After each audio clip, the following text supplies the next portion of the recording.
Hey everyone, welcome to the Chester County Real Estate Podcast. This is the show that gives you the information you need to make your next move a great one. My name is Sean Dominski, and I'm happy to be sitting down again with Bobby Hulmes, managing broker of RE/MAX Ace Realty of the Bobby Hulmes Groups, homesweethomes.com. And today we were talking about making your offer stand out among multiple offers. So for the last couple real estate buying seasons, we've experienced a pretty significant seller's market, which means a lot of people have been making offers, and then to come to find out there's multiple offers on the property, and the dreaded words, a bidding war incurs. But there's a couple other things that can be done other than just bid the price up to get your offer noticed by the sellers, past the listing agent, and then eventually accepted. So I wanted to talk a little bit about ideas that you've had that you've seen your buyers use in order to get their offers noticed, and if there's any stories of people getting their offers accepted, even if they weren't necessarily the highest amount offered on the property. Sure, yeah. Good question. Very timely right now. Folks are considering the listing price of the house to be the starting bid. Mm-hmm. And that's really unfortunate right now for the buyers. It is absolutely important to try to make yourself stand out. First and foremost, I always recommend that the buyer's agent call the listing agent. Mm-hmm. The listing agent essentially is the gatekeeper of the property. They have the relationship with the seller. They may be a friend or family member, or they've established a baseline rapport. If you can win that person over right away, there's definitely going to be some influence that the listing agent has in potentially favoring your client's offer. You absolutely need to be creative. You need something that stands out. Mm-hmm. I do see folks not just accepting offers based upon the price. A lot of times the terms are dictating what they ultimately accept. So first of all is timing. Yeah, I was going to say, in this market especially, sellers are also looking at terms a lot closer as well, because they might, where they're going and how they're moving, or what they're moving into, is a pretty big deal too, because they're on tight deadlines as well. Absolutely. I think in years past, the typical transition was you would list your home, you didn't know when it was going to sell, and then you go out and find a property. It's pretty much reversed now. You want to go out and secure your property and then put the sign in the yard, and you think it's going to sell in 30 seconds later. So lining up with the seller's logistics is drastically important. First question from the buyer agent should be, when is your seller looking for a settlement date? What's the flexibility? I'm seeing buyers able to, for the most part, accommodate that because they've been searching for so long now. They've developed some ability to be flexible, or they're living with a family member, or they're in some type of short-term rental situation, or maybe even month to month, and they've already started this process knowing that it might take some time. Beyond that, it's unfortunate, but we've seen a lot of buyers have to waive inspections. They're paying transfer tax. They're offering to give the seller a free lease back. Mm-hmm. Well, real quick, let's just hit some of those. So waiving inspections obviously is a huge liability for the buyer. But from Absolutely. The seller's standpoint, the reason why they want to see inspections waived is because it's going to be less negotiating that they're going to have to do, in the week or two following. Right. So a lot of times, and I feel like buyers all across the map are guilty of this, but they'll use the inspections to renegotiate the deal. So the sellers don't want the buyers to have another opportunity to knock this off, renegotiate the deals. Once all the other offers are off the table, they come in with this really sweet high deal, and then then they think in the inspection period they're going to negotiate that. Yeah, and that's it right there. When the seller goes under contract, they feel like each day is increasingly important in this special period of time where they don't want to lose marketing time. Right. When they sign and go under contract, they want to believe that it's a done deal. So the buyer's eliminating as many contingencies as possible is of huge favor to them. I think most sellers already build in a budget for, some bit of, let's say a marginal area for repairs or credit. And it's not necessarily that they know that there's something drastically wrong with their place. They just want to feel like once they sign on the dotted line, I mean, they're super accelerated to, the pending stage where they're packing up and they're ready to go. So what are your thoughts on inspections for informational purposes only, or somewhere around that where the buyer can still get some peace of mind, can get someone in there? Yeah. I mean, we've talked about a couple different options as far as getting an inspector in there before they make their offer. Yeah, my professional recommendation is for your protection, get a home inspection. Absolutely. I'm never advising that for buyers, but I do realize that, in this market, it is a highly competitive piece. So what I'm trying to do is be creative and find ways for the buyers to be able to have some bit of peace of mind and at least know what they're getting into. So if you're able to wiggle yourself into an inspection scenario, it's got to be very fast. It's got to be 1 to 2 days in and out. Right. Accepting the property as is, inspections for informational purposes only, that's going to be a big selling point too. So I think sellers are, they're able to lean into that. Psychologically, I feel that sellers want the buyers to be happy with the property. They want to at least feel like they feel comfortable with what they're getting into because they rely on those buyers to move to Chapter 2. They need them to jump through the hoops and follow through with the purchase. So, if you can get your buyers an inspection, it's ideal for the buyers and in their competitiveness of their offer to, be able to do 1-2 day inspection for informational purposes only. And they're willing to accept the property as is. They'll give the sellers a thumbs up or a thumbs down, and they can terminate right away, not waste the seller's marketing period. And it's likely that it's able to happen so fast, the seller may not even have to, move the property completely away from a marketing period. They may still be able to market the property during that contingency period. I'm thinking of some segmented markets around Chester County, and boy, it's so competitive that you can't even get that. So what I'm having buyers do is pay a contractor, pay a home inspector to come on the showing with you. Now this might be a nominal fee, $100, $200 here. I've had buyers take the home inspector on multiple showings that they've toured properties that day, and they spent $1 or $2, but how much is it going to cost if you buy a property and there's something really wrong with it and you're in over your head? So small fee now, big fee later. It makes great sense. Then you can feel comfortable waiving the inspections. Now, the other thing that you said was paying the transfer tax, too. So let's talk a little bit about how, obviously, it's more money out of the buyer's pockets. Right. But it's a little bit different than just raising the price by a couple, whatever that difference is. Sure. So let's just say, in Chester County, in most of the suburban areas, the transfer tax is 2%. And according to the agreement of sale, Pennsylvania, it's split evenly between buyer and seller, so 1% of the sale price.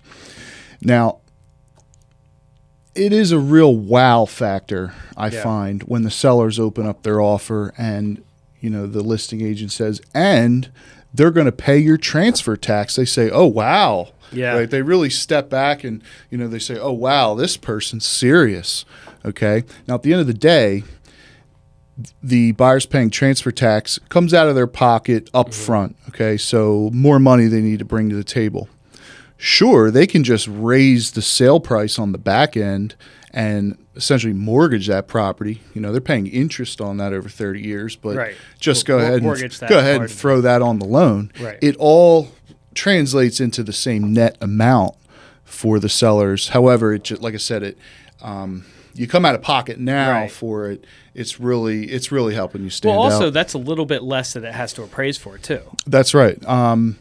The seller is also, typically paying real estate commissions. They're not paying that on, the slightly inflated price. Everything's based upon the sale price as far as commissions or fees. Right. So they're going to save, a penny here, penny there. And you're right. That is the big kicker. If appraisal's an issue, it's not going to count negatively towards the appraisal price. All right, so I want to get your opinion. Somewhat controversial Uh-oh, question here we go. No. Go. How do You called the right guy. How do you approach the deposit? Because obviously, increasing your deposit is one way to make the offer stronger. Yeah, absolutely. But not actually have to spend more on the property. But there is a point of diminishing returns. So, I mean, there's a point where no matter how much more you put down, it's going to mean the same to the seller. Sure. So it's going to vary upon price points of the property. Anything in the 10,000 up range is going to be received, I think, as a strong, deposit. When you're talking properties, I would say 600-700 and above, a $20K deposit starts really coming into dialogue. The sellers are seeing that as real skin in the game. Now, ironically, sometimes the deposit can really be smoke and mirrors because through the contingency process, the buyers are able to get that money back as long as they're acting in good faith. If they terminate the agreement, with a mortgage contingency, appraisal contingency, home inspection, all these various different ways, they're able to get that money back in full, really leaving the seller out to dry in marketing time. Sometimes, a lot of times they've packed up and moved out to accommodate the buyer's, quick closing date. So I'm seeing and helping my sellers negotiate for an option for a non-refundable deposit. So now you talk about a buyer putting down a non-refundable deposit. I mean, that's skin in the game here. So when it becomes now, of course, that comes at a great risk, especially if they're taking out a loan and they've got some hoops that needs to appraise, and they've got some mountains to climb. But if you're it's a cash deal, they know they're going to buy the house. And they're packed up, ready to go. I mean, why not? That's gonna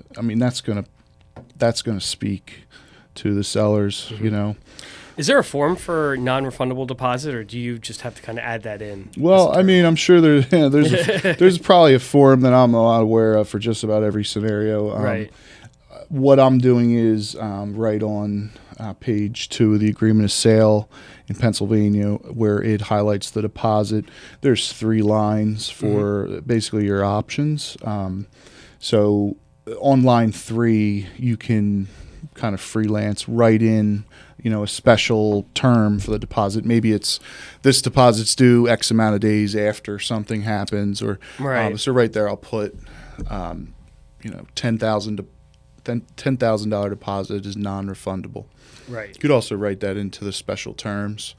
A better way to do it on the buyer end, the buyer agent side, is to maybe make that non-refundable deposit after, another thing happens, like we've gotten through inspections, or the property's appraised for a satisfactory price. But again, it's going to give the seller a wow factor, and we're, the target of our discussion is talk about ways to stand out. Well, that's one of them. Yeah. Now, what are your thoughts, again, on the line of controversy on the buyer letter? Sure. Well, now the other thing too to remember is, like, I feel like recently when you have 10 plus offers, no one's reading buyer letters. They're just looking at the terms. They just don't have the time. But it's something that I'm pretty sure PA still allows, right? Yeah. Well, I would actually challenge what you said there. I think they are reading them. Okay. And even if there's like a large amount, I do think they're they're taking that in stride. The typically the listing agents, they're very, very busy. They're going to just forward, an email with all of the offer documents, and if that's included in there, I don't see many of them chopping that out. Of course, there's ethical and fair housing types of issues to consider if you're an agent attaching yourself to writing these buyer letters. If the buyer decides to write a letter on their, at their own time, their own account, that, under their own will, then, and the agent is hands off from that, well, we can't control what they do, Right. I've been at plenty of settlement tables where the seller said, oh, right at the end, it really was that letter that made all the difference. And when we're talking, multiple offers and something's really close, I do see sellers favoring the folks that they feel like they want to sell the home to. A big part of it being that, especially if it was their family home and they've lived there for 30 plus years, they want it to go to somebody that they feel like is going to love the home and make memories in it and cherish it like they had, because they've had they're attached to it emotionally, and that's where the buyer letter can help them stand out, or even to help them they can put a face to the to the ink and lets them better visualize the people that are interested in their property. And it's got to be a good letter, though. If it's I do see some of these canned letters that looks like the standard letter their agent had them write, and it says, dear Mr. and Mrs. Seller, we really like this property, blah blah blah. It should, I would say, if a letter that stands out should be specifically written for that property, highlight things that they really appreciated from that property, because it's likely that the sellers appreciate those things too. And then, of course, address those people directly.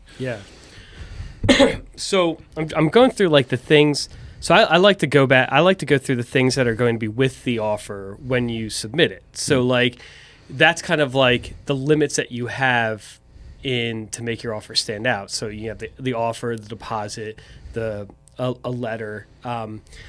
Let's talk about pre-approvals and mortgage companies, mortgage lenders, because we don't really talk too much about this, but it is possible that the bank or lender that you're going to, or what kind of pre-approval or pre-qualification you have, is also going to strengthen or weaken your offer as well. So I think in all scenarios, it definitely helps to have the local lender, okay? A lender that's, and of course, beyond the local lender, there's personality traits to that person that I think sometimes can help sell the deal, and that being the lender is accessible, or the lender will answer the phone, the lender can answer questions. Whenever I have a seller honing in on a buyer and we're looking at their pre-approval, they typically want me to do another level of due diligence. So that's where I'll say, hey, well, listen, this is the best I can do right now is, we can look at their buyer financial disclosure, and I can call the lender and, just say, hey, without knowing too much information, are these people good? The local lender is going to understand, the variations in property taxes, and have basically a somewhat of an idea of what these properties are going to appraise for. So that's important. I try to sell that in the offers I write. I try to use the local lender where I can, but don't let me discredit out-of-town lenders. I've had good experiences and bad experiences with both. So I do like to have typically the local lender, if I'm writing a buyer offer, I might say, hey, we're putting in this offer. I did tell the listing agent they could reach out to you if they had any questions. And a good listing agent will. They'll give that lender a call. And then the lender, especially one you've worked with before and one they're a sales professional, they'll sell your buyer Right. to the listing agent. And that's just, then the listing agent feels good about it. And then, of course, that translates into the seller feeling good about the offer. Now, I don't want too many specifics, but from the listing side, have you ever looked at a pre-approval or saw a lender's name on there and you were like, I gotta, there's some red flags here that you can think of or anything? Well, sure.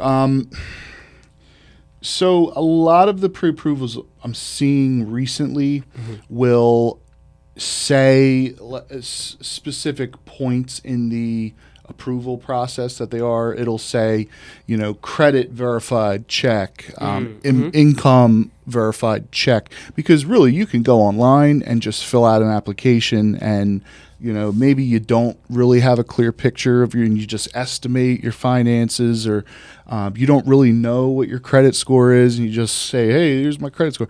So at least once I see that, there's just the next level of, due diligence on the lender side. Those things I appreciate.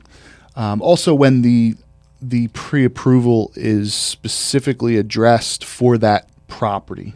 Okay, so so sometimes they just say, address unknown or, address to be determined. If it says 123 Main Street, at least I know that buyer has run that property past their lender and they've looked at it and they've crunched the numbers and said, okay, you're good. On my good faith and the name of my business, I can issue this, this pre-approval letter. So, final question, how does the agent that you're working with make a difference to getting your offer accepted? Sure. I think extremely important. So the first piece is the speed. Okay, so the buyer getting into the house and unfortunately having to make a quick decision, but getting their offer in quickly and getting that over to the seller lets the seller start digesting the idea of selling their property to this person, and the same sense that they were first in the door. They want it to work for that person. Right. Okay. Now, if if they get blown away in price, that's one thing. But if we're talking it being very close, it's as if the sellers are often rooting for that first person because they were the first ones to show the appreciation and interest in their home. When it comes to the other agent, again, you need to introduce yourself, build the rapport. The agent, I assume, in any scenario is very, very busy. Okay, so even if they're not, or they're just doing this part-time like many professionals are, providing information to them in a clear, concise way makes their job easier. I think they appreciate that. I like to highlight all my offer terms right in the email: price, contingencies, settlement date, to make it real easy for them to present. I also don't want them to miss something that's important to me or something that we use to stand out to the sellers because they're busy or the communication breakdown between me and listing agent occurred, or they forgot. So I'll highlight those items right away. They can literally just forward my email to the sellers, and I've communicated the message that my buyers intended. Of course, you want somebody that's experienced and understands the process.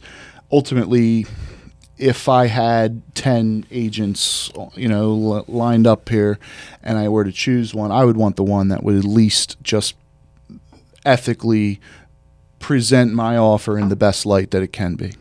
Okay, because we understand although the agent has ethical and legal duties to present the offer, the agent is going to have their own motivations, their own sales incentives, their own biases attached to however they present something. So the agent that's able to be ethical and and lay it all out, with equal distribution in a multiple offer situation to the sellers. That's the one I pick. And then, let's let the price and the terms, speak to whether or not we're going to get the property.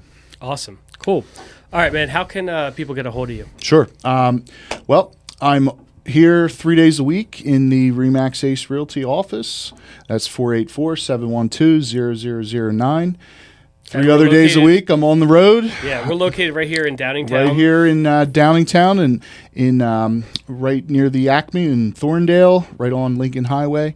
I'm all over the web, www.homesweethomes.com, and if you have a question, buying, selling, or just want to chat, I'm here to help. Here to serve. Cool. Thanks a lot, man. I appreciate it. My pleasure. Great being here. Thank you. Thanks for listening. This has been the Chester County Real Estate Podcast, brought to you by RE/MAX Ace Realty, serving buyers and sellers in the Chester County area. Subscribe for new episodes at acerealtypa.com/podcast. And you can find us on Facebook, YouTube, and wherever podcasts are found. This episode is brought to you by RE/MAX Ace Realty in Downingtown, PA. Whether you're looking to buy or sell a home, we have a real estate expert for you. Search for homes or contact an agent at acerealtypa.com.